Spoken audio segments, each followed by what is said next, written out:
So one of the thinkers that have meant the most to me has been accused of child abuse. Michel Foucault is said to have bought and abused boys in Tunis in 1969. He wasn't in Tunis in 1969, he left the year before, so we don't know that it actually happened. And I've looked into this more, and as Mark Kelly says, Michel Foucault's name has never been far from scandal.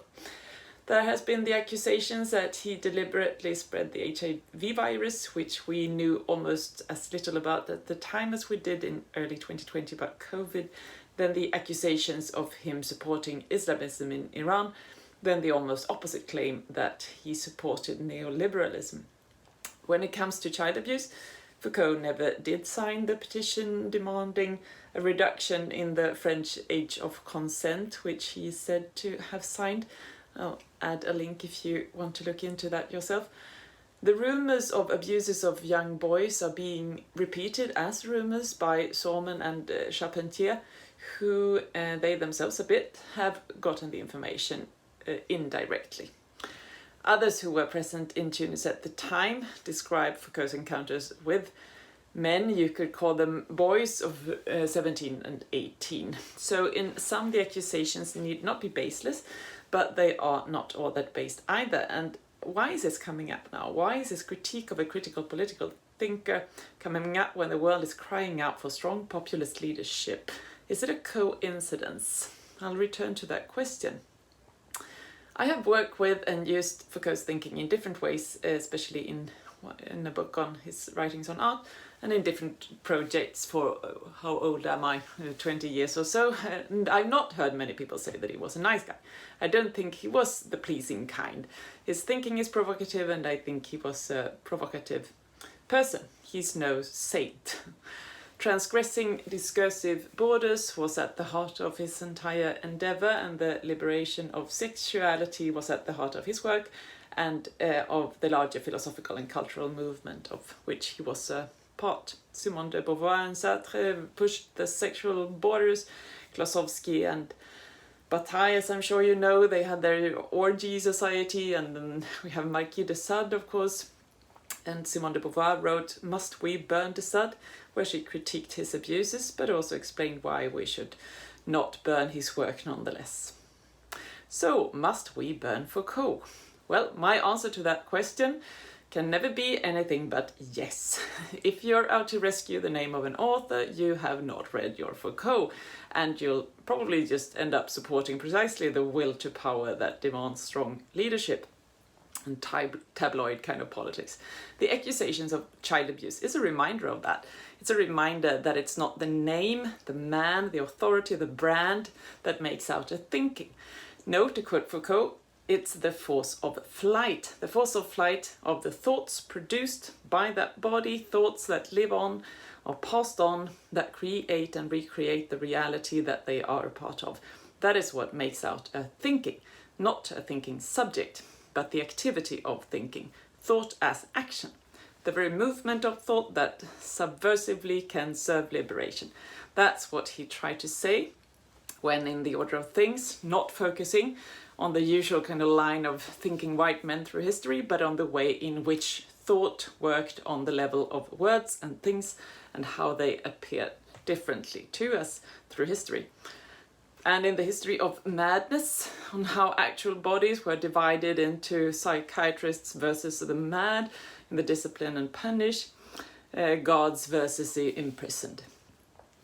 A couple of years after the abuses in Tunis are said to have happened, Foucault was standing with his co-activists, co-thinkers initiating the prison movement that was to turn thought into action, into liberating force by giving voice to the voiceless, to let the prisoners tell their story, to enable the power to grow from within the prison, from below, rather than from the authorities of thought and knowledge. That was a bit naive, but that was the idea. It's funny how thinkers like Foucault and Deleuze get such orthodox followers. No one is as eager to point out slippages and misunderstandings as a true Foucault nerd. That's funny because it's likely Foucault would have just hated that. He'd say, don't ask me who I am and don't ask me to remain the same. Let me move on and let thought move on. Again and again he tried to kill the grand thinking subject, the author, God, man, which are all really just one of the same function in the Nietzschean kind of grammar sense. As long as we keep claiming the truth of the author, of Foucault, of God, of man, we'll keep silencing the many appearances of the world that have no such voice, that can make no such claims. I'm a scholar of theology. I train priests and pastors, so I know quite a bit about having issues with killing the author, with killing the father. In fact, to me, great parts of Christian theology through history appears just as codependent children of an abusive father trying to defend him. No, those horrible stories that you read in the Bible are not evil.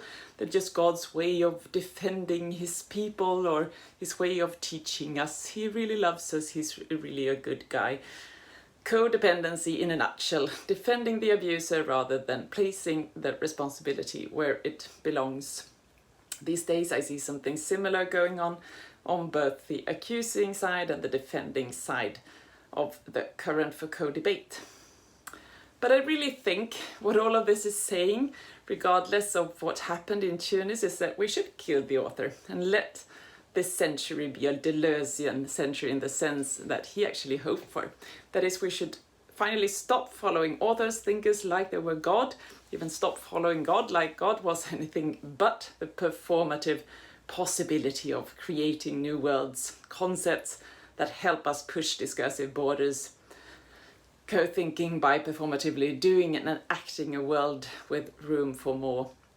What I think Foucault meant when he said he dreamt about a Deleuzian century in Theatrum Philosophicum was a future where we should let thinking be thinking, that is, be activity, where ideas would be bricks that we can throw when the earth and its inhabitants are oppressed, bricks with which we can build the new, using the old creatively, respectfully in the stealing and smuggling sense of respect.